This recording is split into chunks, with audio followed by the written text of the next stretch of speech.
Hello. Hi. Hi, how are you? I'm good, Flo. How are you? I'm good, thanks. How's lockdown life treating you? It's not so bad. Okay, It's definitely bittersweet to be at home with family. yeah, agreed. Yeah. Okay, hi to everyone watching and thanks for tuning in. I'm so excited to have Kaitlyn Zerr with us today. She's one of my favorite colleagues, and she works with me and lots of the rest of us in Baa Atoll in the Maldives, usually when it's not coronavirus time. Mhm. And she is the research officer and assistant project manager. So she runs lots of the research projects and just generally does an all-round amazing job. But before I pass you over to her, I'll give you some technical information if you haven't watched one of these webinars before. This webinar will last around 40 minutes. So Kaitlyn's going to give a short presentation and then we'll take questions. So for anyone watching, your audio and video is automatically switched off, but we would love to hear from you. So if you have any questions or comments at any point during the webinar, please put them in the Q&A box, which is on the Zoom toolbar of your screen. And we will try and get through as many questions as possible at the end of the webinar. Okay, over to you, Kaitlyn. Awesome. Thank you. Okay, I'll just get my screen set up.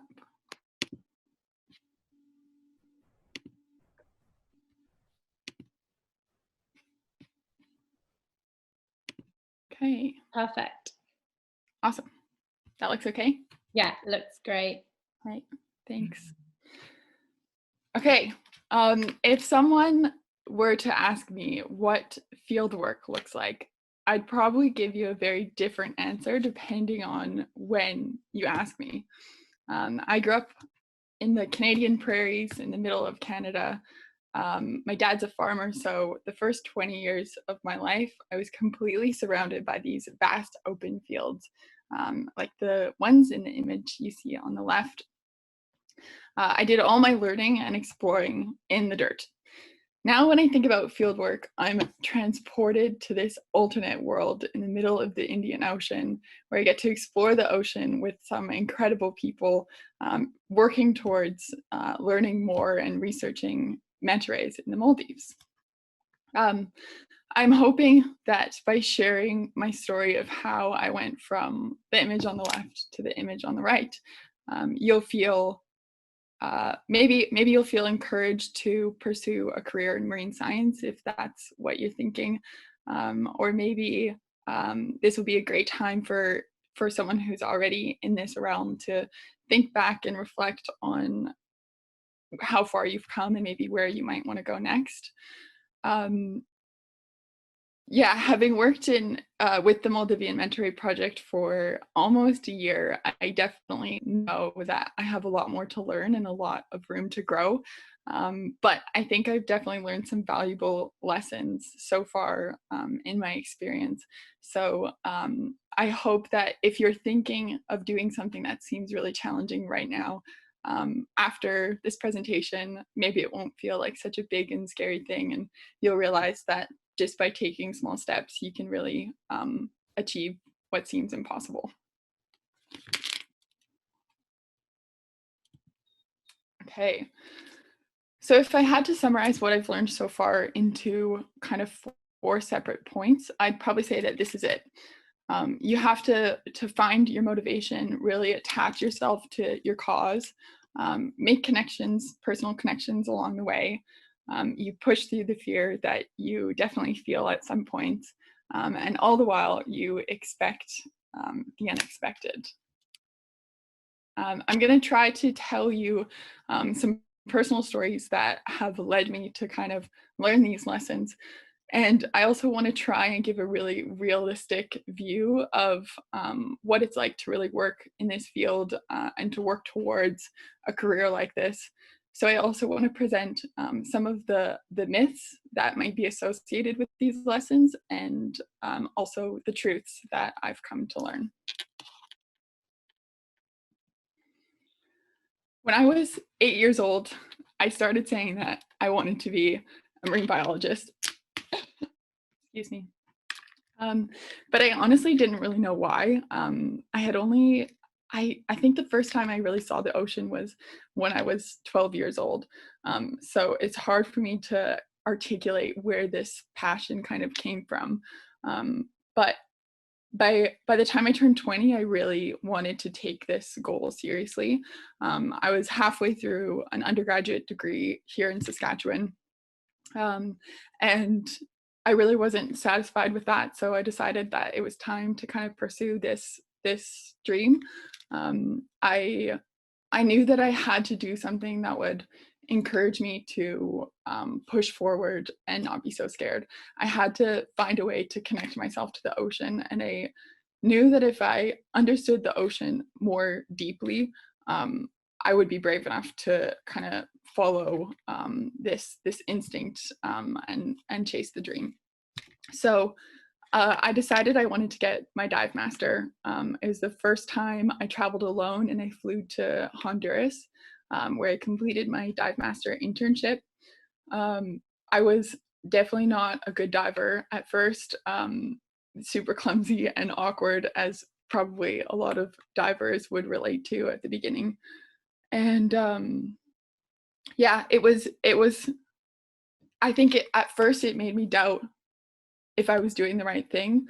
But once I experienced enough and let myself be comfortable in the water, I really was fascinated by the ocean, and everything took my breath away. Every creature you look at is this crazy, mysterious alien that you just want to learn more about. So this image on the left is actually from Honduras. Apparently I was going through a bracelet phase, but I'm holding this leopard flatworm. I had no idea what it was. I thought it was a floating leaf at first. And I remember just being completely mesmerized by it. I think I stayed there taking photos and videos for almost an hour. And I think I felt really rewarded by all this effort when I finally grew comfortable enough to show other people the ocean. This was something that really empowered me. There was a lady that came off a cruise ship, and she had never been in a body of water before. And I remember showing her the reef for the first time, and her reaction completely inspired me. And that memory is something that I've held close to me throughout this whole experience. These memories are what push you forward when things get challenging. You need something to kind of think back on and remember why you got into this in the first place. And I actually had an opportunity to show, kind of experience this further and show more people the ocean and make this passion kind of contagious when I started working in the Maldives. Flossie runs the education program, and we get to teach kids how to swim. So this was a really, really special thing that I still think back to now, and what helps push me forward. I'd say the myth is that maybe you can look at Instagram or Facebook images and think that marine biologists are just made for the water, but that's definitely, it wasn't the case for me. I think comfort really comes after experience, so you just have to be patient with yourself and give yourself time to learn. If there's something you're wanting to do that makes you feel uncomfortable, don't let that deter you, because the comfort comes. Grades and academics are extremely important, but if I had to credit something for how far I've come, I'd probably say that it's the people that I met along the way that have really made the difference for me. Marine biologists, the stories are so different. One marine biologist from the next, and they'll have completely different stories from how they've gone from A to Z. I like to think of it kind of like going into an airport. The first time I traveled by myself, flying to Honduras for my dive master, I had no idea how to get to my gate. And you never okay, this is how you get there. When I'm in the airport, I just start walking, and I look at the signs, and the signs tell me if I'm going in the right direction or if I have to turn around and go back. You just kind of take it one step at a time, and eventually you're sitting at your gate or you're sitting on the airplane and you can't even really remember how you got there. So this has definitely been the case for me in this career field.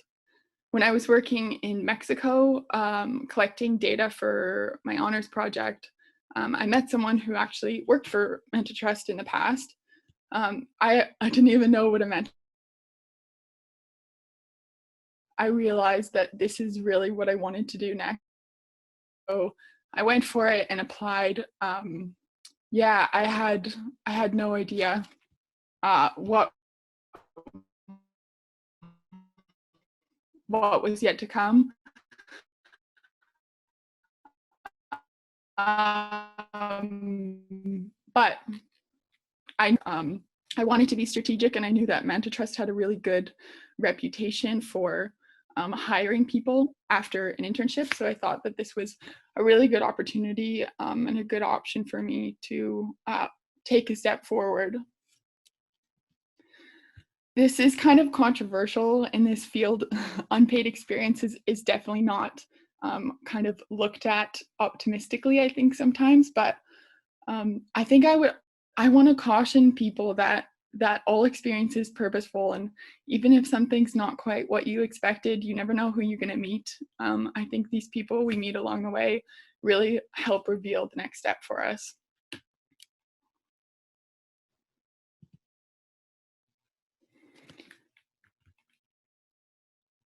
Fate is fearless, but I also think that being fearless doesn't mean that you don't feel the fear. It means that you feel it and you look it in the face and you do something anyways. I took a big sigh of relief when I was accepted for the Manta Trust internship in 2018, but I had no idea what was coming my way. I came out to the Maldives, and I remember in my first week, I was on the research boat with Tam, who is the Maldivian mentorate project leader and an amazing mentor. And she's very fast in the water, as lots of the team can attest to. She gets herself on a manta mission. So being on the boat with her was a really great experience, but it definitely tested me. And at the beginning, I remember Tam would see a manta in the water and be in the water within like 5 seconds. And it took me so long to get my mask ready and put my fins on. Again, super awkward and kind of clumsy. I kind of felt like the weakest link. And I think this was hard for me. Tam would be swimming, following a manta, and I would be swimming behind her, and you kind of had to be a bit strategic when you wanted to get a mentor AID. The goal is to get a photo early, and sometimes you have to be really patient. You have to follow the manta, trace its movements, approach from the side, and when you feel like it knows you're there, then you can dip down for an ID shot. So this takes a lot of energy. I followed Tam, and I remember thinking, oh my gosh, like, how does she do this? How does anyone do this? Like, I was sweating in the water, which I didn't even think was possible. And I called my parents in that first week and said, like, okay, I don't think I can do this. Like, I have no idea how I'm going to get through this. And 2 weeks later, I didn't even remember what I was so worried about. So it just goes to show you that you just have to be patient with yourself, and let yourself learn, let yourself catch up. You'll feel scared for sure at times, but you just have to push through that feeling. When you have opportunities presented to you, I think it's easy to take a sigh of relief and think like, okay, I got it, the hard part's over. But the truth is actually that rewarding work will always keep pushing you and keep presenting challenges. And that's actually what makes this job so interesting and so exciting, and something I feel really proud of.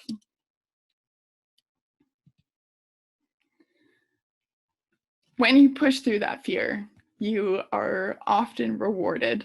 And sometimes these rewards come in really surprising ways. After a few weeks on the research boat, you start to get used to the routine. You build this routine. You pack the boat at 9:30. You leave the jetty at 10 o'clock. You start making your rounds to all these Manta hotspots, working from the ones closest to our base, and then back around again. But each day kind of brings a new twist. Sometimes this came in the form of an unexpected whale shark sighting, or sometimes the mantas would show up in Hanifaro Bay an hour earlier than we expected, and we'd have to get there as quick as we could. And other times it was a baby manta ray that was ultra curious. On this particular day, we were traveling through a site where baby mantas, pups, are often sighted. And when the adults are sighted, they're often on a mission. So we spotted a manta, and we were kind of doing a little rock, paper, scissors situation to see who was gonna go in and get the ID. And it ended up being me and I think one other volunteer at the time.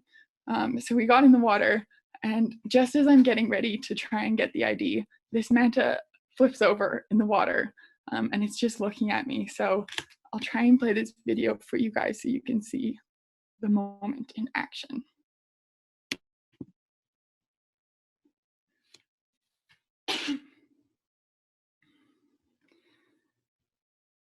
So this was really, really unexpected. At this point, everyone on the boat could see that this manta was interacting, so everyone else joined in, including Flossie, and we got to share this incredible experience all together. You can tell it's a baby male because it's got very tiny claspers.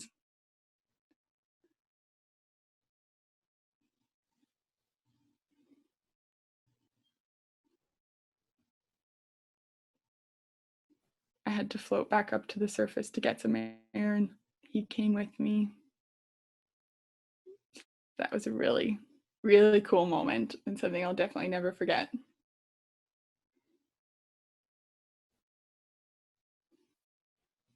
I think we are his first humans he's ever seen.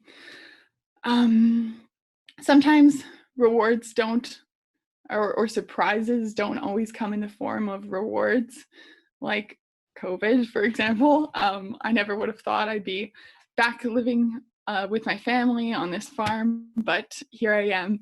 And I think success is determined by your ability to expect the unexpected and roll with the punches and just make it work. Work with the cards that you're dealt. So yeah, you have to trust that the rewards are coming, and you just keep swimming.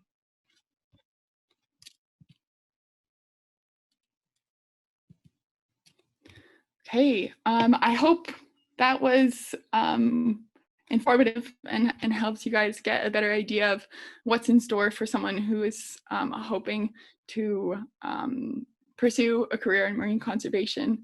If anyone has questions or just wants to chat about any of this, you can contact me at my email address or on Instagram.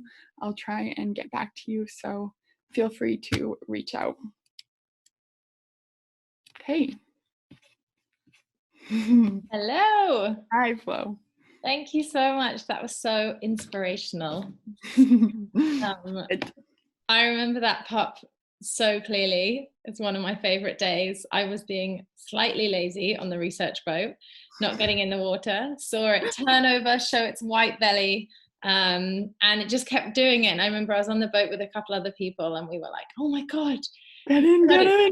It's not stopping. So then we jumped in and swam over, and it did it for another like 4 minutes or so, maybe. Yeah. One of my favorite encounters. So curious. Yeah. I love it when nature kind of shows you that it wonders about you too. Yeah. What was going through that manta's mind? Mm-hmm. For sure. Yeah, we had a similar thing this last year. I don't know if you were there. We had another manta do that, another pup. And then about 2 months later, Some of my colleagues, I think, were you on the boat, Kaitlyn? The resighting. Yeah, so then they came back from the research boat. I hadn't been on the boat that day, and they said they'd had this amazing encounter with a juvenile manta, and it flipped on its belly in the exact same location as the other manta that we'd seen 2 months before. And we looked at the photos, and it was the same mantas, so same manta. Cool. So it's just a curious individual, I think. Mm-hmm. That's awesome. Okay, I'll ask you something that we ask everyone. Other than that pup, what was one of your most memorable experiences that you've had in the water? Okay, I have a really good one about bioluminescence. Oh no, okay. I think I know this one. Yeah, so the first time I ever saw bioluminescence was in the Maldives, and it's like this beautiful, like sparkly water. And we were on a local island working with a school. I think we were painting for the Manta Fest. So we were painting this wall mural, and we ended up painting till like 9 p.m. So the sun had already gone down, and we were taking a boat back to the Four Seasons where we were staying, where we're based. And while we were driving in the boat, there was like this, it was just such a beautiful scene. The moon was like so full and bright, and we're driving through the water. It's me, Flo, and our apprentice Yanu. And as we're driving through the water, the waves are splashing off the side of the boat, and it's like shooting off these intense, like magical sparkles. And every time the boat splashes, we're like, wow, like holding each other's hands and like talking about how we're going to remember this moment for the rest of our lives. And we kind of realized that it was more sparkly on one side. So we had gathered over to one side of the boat. And we, like, the whole way home for 20 minutes, we're just like in complete awe, just feeling so blessed. And we get back to the jetty, and the boat's slowing down, and there's less waves, and we're looking at the side of the boat like, okay, why are the sparkles still there? Like, why is the water still glowing? And then as we're getting off the boat, we realized that it actually wasn't bioluminescence at all. It was the green light on the side of the boat. So it was definitely memorable, but also a little bit hilarious. Kind of embarrassing. That was a good moment. It was, yeah, a special 40 minutes slightly ruined by the green light. Yeah, we still had a special moment together. Yeah, definitely. A memorable one for sure. Yeah. Okay, we've had a few more questions. We just have a comment here, which I think is quite nice, from Louis. He said, "Thank you, Kaitlyn. You gave me more answers about this in 19 minutes than in my 15 years of school." Aww. This is a very nice comment. Okay, Ariana has asked if you think your passion has been enough to bring you to where you are now, besides studying. That's a really good question. Honestly, I think my passion has been enough to push me through everything. I think I don't think it would be enough to just be passionate and try to pursue a career in this field without the academics behind you. Unfortunately, I know that there's a ton of really passionate people, and that's amazing, and I would never discourage that. But I think to be competitive in this ultra competitive field, you do need that academic support. So I think you let your passion kind of push you forward to do really well in university, and then take it forward. You just always look for more opportunities to do something different. So I guess, long story short, passion is enough, but the hard work, I guess, is inspired by that passion. Yeah, agreed. You've got to work hard. Once you get opportunities that you might get through your passion, through your connections, which you've got through your passion, you need to work really hard to keep them and make something of them, I think. Yeah. Okay, we have one from Hannah. Hannah has asked if you think having a master's degree is absolutely essential in order to get involved with something like this. That's a really good question. I actually don't have my master's degree. It's something that I eventually, it's what I eventually want to do. There's, I think, almost, not quite all of my colleagues, but almost all of them do have their master's degree. So it's something that is important to me, and something I'll pursue eventually.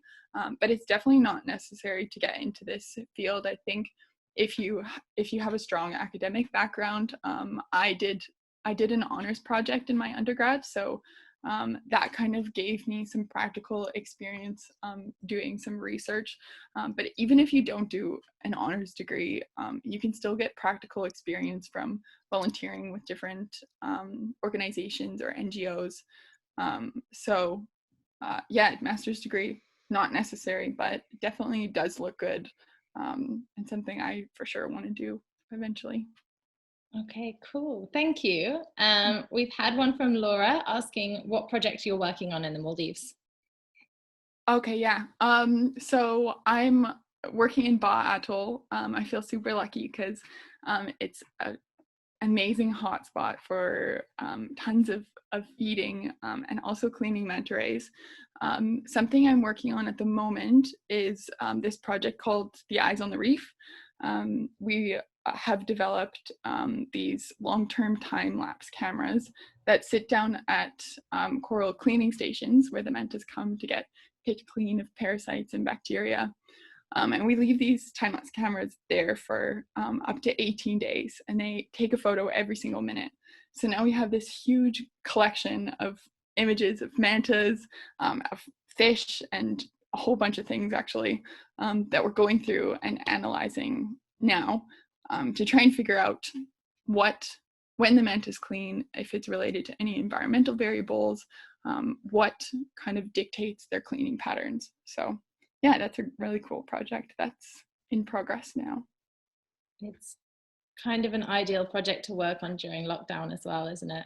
Yeah, I've been waiting for some time. Yeah, to go through all these images. We have, I think each day it takes about 700 photos, so it's a pretty heavy, hectic database, but lots of fun to go through.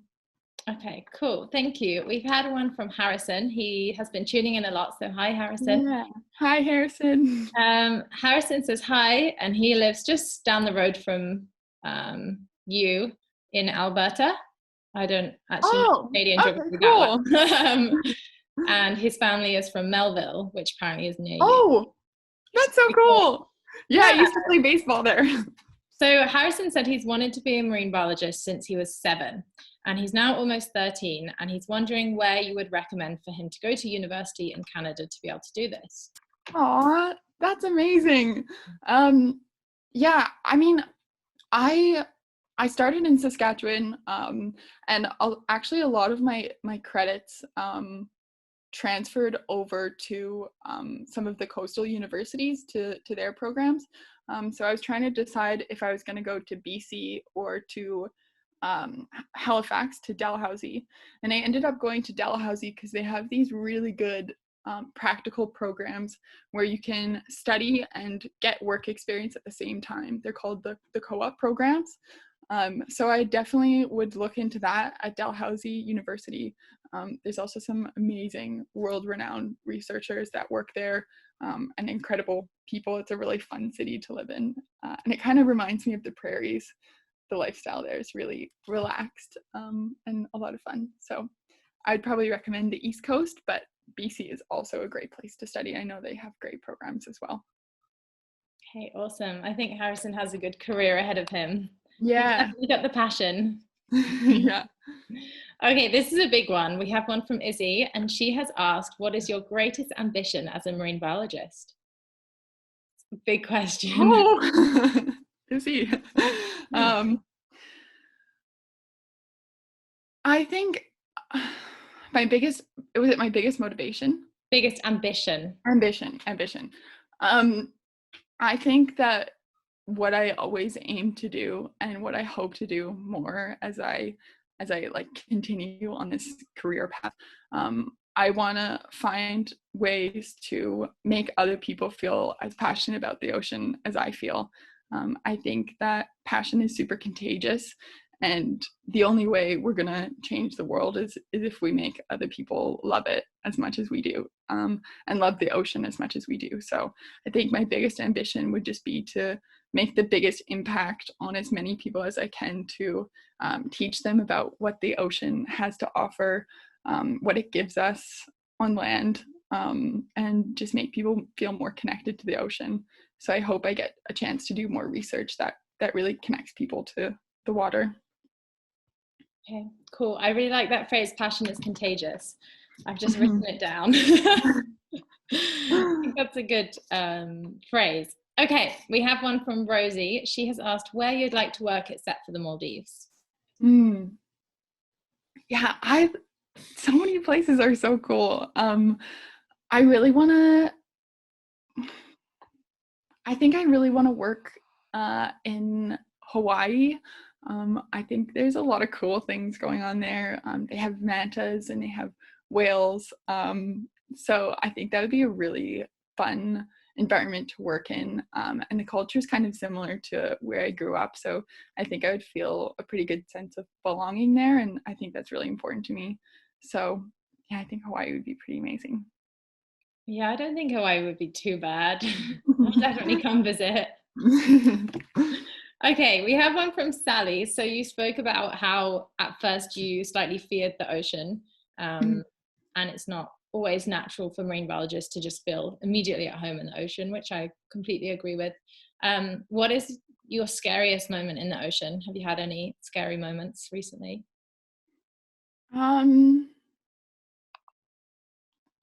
I remember having a few scary moments when I first was in the ocean in Mexico. I think it was on a family holiday, and I didn't really understand waves or tides. This is something I still kind of struggle with, and something I really struggled with in my dive master training, is being comfortable, like kind of taking on the ocean, I guess, and like respecting it enough to not get yourself into a scary situation. But I was with my family and we were swimming in the water, and a lot of my family members got caught in this riptide, and I was on a surfboard, so I was able to move out of the way. But they actually had to get some lifeguards, had to come in the water and save them. So this really was eye-opening to me, because I realized that like you can't win, but there are ways to get yourself out of these situations. There's a lot of techniques you can learn. You don't try and swim against a current. So this was a really important learning experience for me. And I felt like the more I understood, the less scared I was, because I knew how to get myself out of situations that could arise. Yeah, that's a scary story. I'm glad you all got out safe. Yeah. I hope it doesn't scare people. Like the ocean is such an amazing place, and it's not something to fear, but it has to be respected. So I guess that's kind of the moral of the story. Definitely. It has so many surprises and mysteries, and yeah, it can be dangerous if you don't respect it. I think.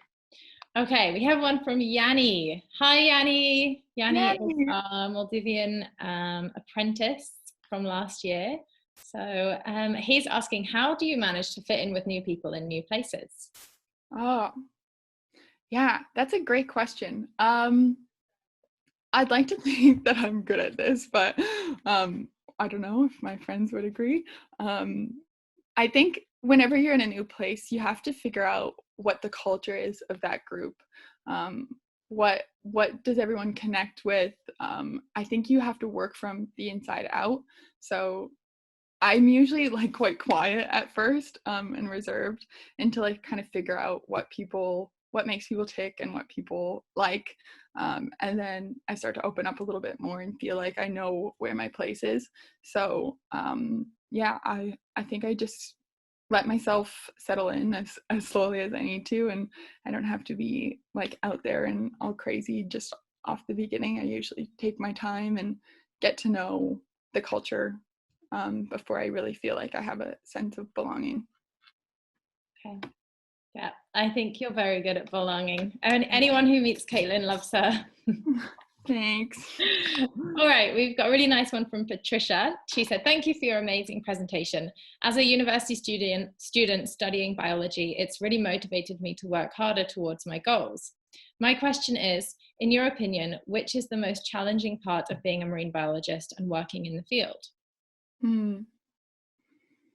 I think the most challenging part of being a marine biologist is being patient enough to know that the opportunities will come. I think, like, especially during COVID, I think a lot of people struggle with not really having a plan and not having something to look forward to. And like I was saying about the airport, like you never really know what's coming around the corner and what's coming next. So I think the hardest part for me has just been trusting that I will find the next thing, I will find the next step, and I'll keep moving forward if I keep an open mind. So that's definitely a challenge. I mean, school wasn't easy. It's super demanding and challenging, and I think it's easy when you're in university to kind of lose track of why you're fighting for it in the first place. So that can also be a challenge, but I think by staying connected to your motivation, by swimming in the ocean, snorkeling, learning to dive, that all will revive it for you and help keep you kind of working at your hardest. So lots of challenges, but the reward is so worth it. So push forward. Yeah, definitely. And I think at this time, when a lot of us are stuck at home, there's a lot of things that you can do, like watching these webinars, watching other webinars, but also doing, like, going on citizen science websites, helping scientists, doing remote volunteering. You can always fill your time with useful things and making connections. Yeah, I think also putting yourself out there is really hard and something you definitely have to be comfortable doing. I've sent so many emails to different researchers that I was interested in because I didn't know what I wanted to do for my honors or if I want to do a master's. So networking can put you in a kind of vulnerable position where you're not sure if this person will ever reply to you, and you just have to be okay with the word no. Like, you just have to get used to people saying no and trust that someone will say yes, and when they do, it'll be worth it. Yeah, definitely. And maybe now is a good time to contact these people because they don't have much else to do. So exactly, get in there. For sure. Okay, cool. We had a nice one from Miriam. She said this talk has made her smile, so thank you, and it's very relatable. And she's wondering if you could talk a little bit more about your roles in and out of the field. Okay. Yeah, and so when I'm based in the Maldives, I'm assistant project manager. So a lot of what I do is kind of like research management, kind of. It's kind of like you wear a lot of different hats in a position like this, and I'm really lucky because I get to be involved in a lot of different things. Like Flo, I often help you with some of the education side of things. I get to teach kids how to snorkel, or teach them about how important sharks are for an ecosystem. I'd say probably 90% of my time during the field season, I'm just on the research boat, collecting data, contributing to this massive database that Manta Trust has been keeping for decades. So yeah, I get to do a lot of really cool different things. Now I'm working remotely, so my roles have kind of shifted. I'm looking at some different research opportunities that we could take on as a team, working on the Eyes on the Reef stuff. So it's a lot of odd little jobs that end up keeping us pretty busy. I also get to teach other people how to do what we do. When we offer internships, just like the one that I did, I get to kind of take on a role to show them the ropes and teach them just like someone taught me. So yeah, there's lots of different areas of where you can put your time. So it's pretty interesting, and I feel really lucky that I get to do so many different things. Yeah, definitely. There's so many aspects to this job, which is one of the nicest bits. You get to engage in education, research, guest relations, all sorts of stuff you wouldn't have done before. We have had a few questions about volunteering. So me and you both did the internship to start with, and ended up with jobs, luckily. So I think it's one of the best internships you can do, in my opinion, but maybe I'm biased, because you might get a really great job at the end. So it's a good thing to aim for. But Hannah in particular has asked if you could tell everybody about the internship positions that might be available after COVID or in the future. Yeah, so once everything kind of gets back to normal, like Manta Trust specifically, Flo, I think? Yeah. We have internships available for the Maldivian Manta Ray project, which is what Flossie and I did. Incredible experience. And I actually I don't remember if I said this in my presentation, but I selected this internship purposefully because I knew that Manta Trust had a really great reputation for hiring people that were interns. So it's kind of treated like a 3-month interview. And if you work really hard, they really go to bat for you, and they invest as much into you as you invest into them. So definitely look for opportunities like that. Once everything gets back to normal after COVID, we'll be offering these internships again. So definitely keep an eye on the Manta Trust website under career, I think it's career opportunities. And careers, maybe, something like that. that. Yeah, if you scroll down to the bottom of the page, you'll see where the Maldivian Manta Ray Project volunteer information is located. So keep an eye on that. We'll be posting on our social media as well when we're able to reopen these opportunities. It's quite competitive, but if you have a bit of volunteering experience already and you have a degree in a relevant subject, then you'll be in a competitive position, and it will change your life. Yeah, agreed.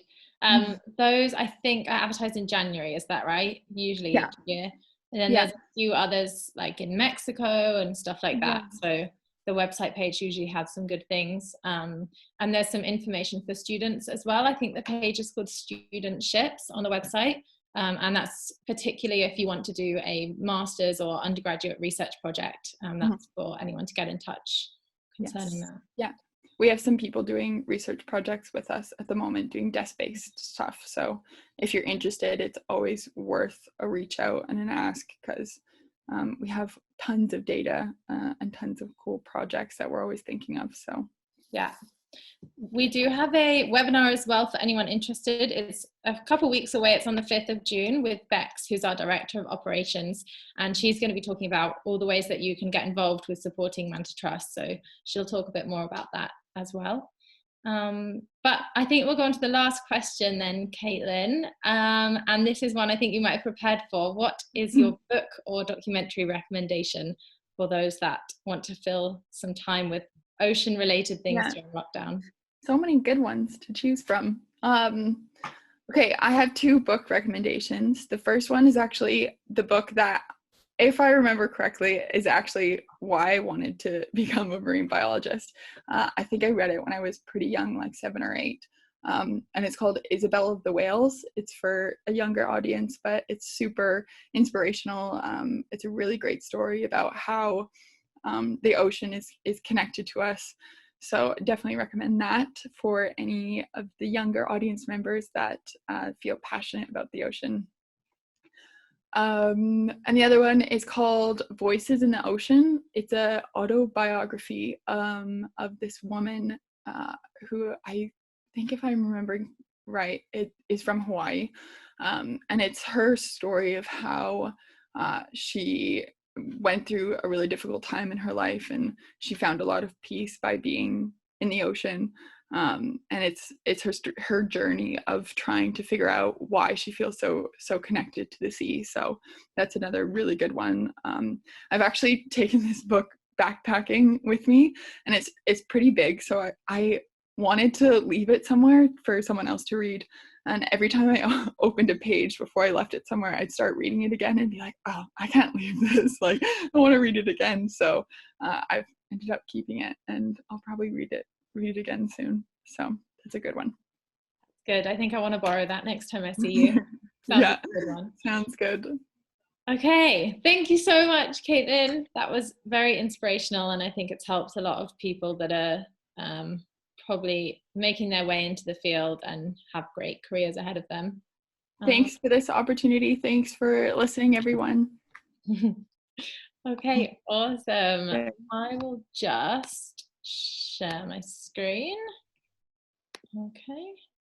And yeah, just to say again, thank you so much to everyone that has watched and commented and left amazing questions. Thank you to Kaitlyn for answering those questions so well. We have a couple more webinars coming up. One this week with Neve, who spoke last week. He's going to be talking about Manta research expeditions that you can join over the next probably year or two. And then next Monday at 9 a.m, so a bit of an earlier one, we have Isabel Ender. She's going to be talking more about how we can protect mantas and mobuloids globally, and what has been done in the past and what has been successful in the past. As always, you can find out more about mantas and devil rays on our website and our social media pages. You can also find out updates of all of our webinars that are coming up, and you can help the Manta Trust with our research. We have loads of campaigns going on. One of them is a GoFundMe campaign to help our affiliate projects who might be struggling at this time because of the virus. To find donations or to find funding. So yeah, if you want to support us, you can donate to our GoFundMe campaign and find that on the webinar page of the website. Okay, thanks guys, and hopefully see you on Friday. Thank you, Kaitlyn. Thanks, Flo. Bye. Bye.